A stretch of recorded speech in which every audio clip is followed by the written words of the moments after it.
di mana yang pertama latar belakang. 1. Meningkatkan obesitas dan kekurangan gizi di kalangan anak-anak dan remaja telah menjadi isu global yang mengkhawatirkan. Yang kedua, indeks massa tubuh IMT adalah alat penting yang dapat digunakan untuk menilai kesehatan tubuh seseorang berdasarkan berat badan dan tinggi badan. Yang ketiga, namun banyak peserta didik yang masih belum memahami pentingnya IMT dan bagaimana menggunakan dalam kehidupan sehari-hari. Selanjutnya tujuan. Nomor 1, peserta didik mampu menyadari dan memahami pentingnya IMT sebagai indikator kesehatan. Yang kedua, peserta didik mampu menguasai penghitungan IMT mereka sendiri dengan benar. Yang ketiga, peserta didik mampu menganalisis hasil IMT mereka dan memahami dampaknya terhadap kesehatan. Yang keempat, peserta didik mampu memberikan rekomendasi gaya hidup sehat berdasarkan hasil IMT.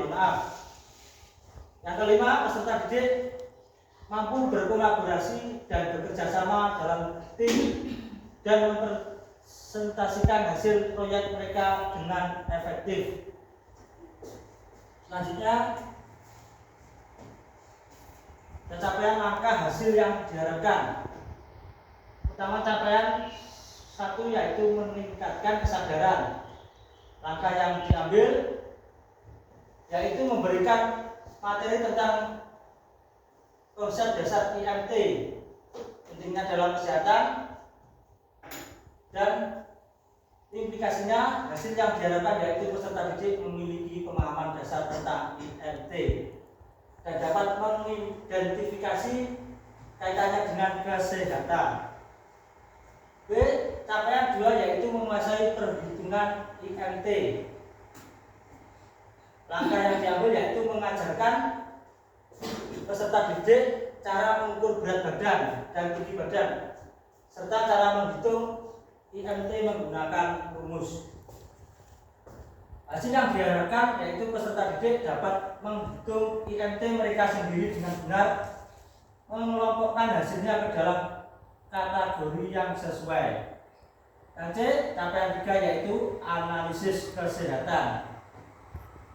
Langkah yang diambil yaitu membimbing peserta didik dalam menganalisis hasil IMT dan menghubungkan dengan faktor-faktor risiko kesehatan.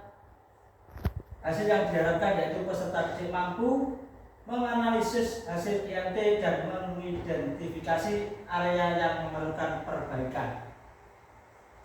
D. Capaian 4 yaitu menyusun rekomendasi.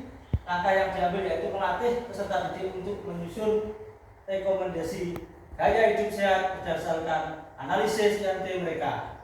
Hasil yang diharapkan yaitu peserta didik dapat memberikan rekomendasi yang relevan dan praktis untuk mencapai IMT yang sehat. E. Capaian 5 yaitu kolaborasi dan komunikasi. Langkah yang diambil yaitu mengorganisir peserta didik dalam kelompok untuk bekerja sama dalam penyusunan laporan dan pembuatan poster. Hasil yang diharapkan yaitu peserta didik dapat bekerja sama dengan baik dalam tim dan mempresentasikan hasil proyek mereka dengan percaya diri.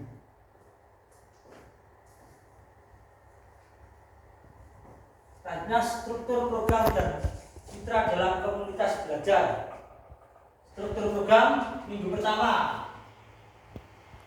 pengenalan konsep IMT dan perhitungan IMT. Minggu kedua, pengumpulan data IMT siswa dan analisis hasilnya.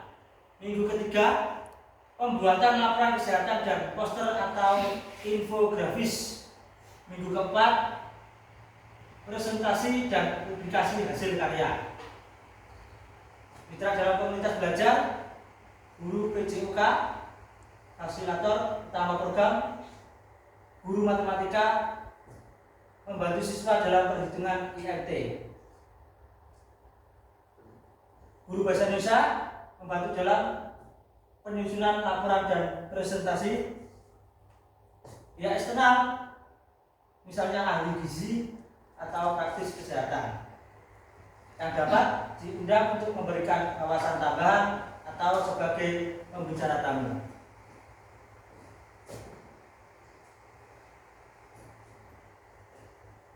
Selanjutnya, pernyataan aset atau fasilitas yang dimiliki sekolah.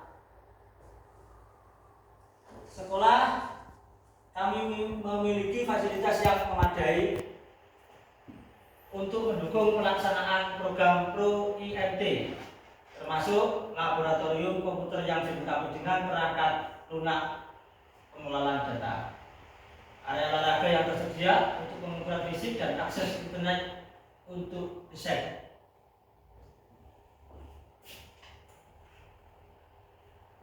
Selanjutnya, rencana evaluasi. Yang pertama, evaluasi formatif. Selama proses pelaksanaan, guru akan memberikan umpan balik pada setiap tahap proyek seperti perhitungan IMT, analisis kesehatan dan penyusunan rekomendasi.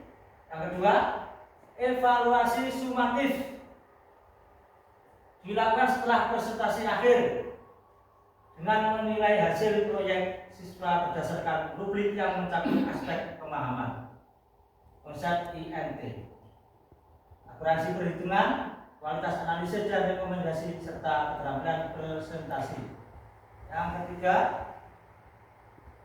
refleksi siswa.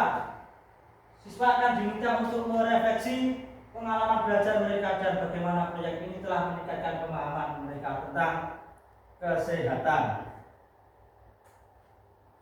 Selanjutnya, kemungkinan tantangan. Yang pertama, tantangan teknis. Siswa mungkin mengalami kesulitan dalam menghitung IMT dengan akurat, terutama jika mereka belum terbiasa dengan konsep matematika yang digunakan. Yang kedua, tantangan motivasi. Beberapa siswa mungkin kurang termotivasi untuk berpartisipasi aktif, terutama jika mereka merasa tidak nyaman dengan topik yang berkaitan dengan berat badan. Yang ketiga, tantangan kolaborasi. Kerjasama dalam kelompok bisa menjadi tantangan jika ada perbedaan pendapat atau kurangnya komunikasi efektif di antara anggota kelompok.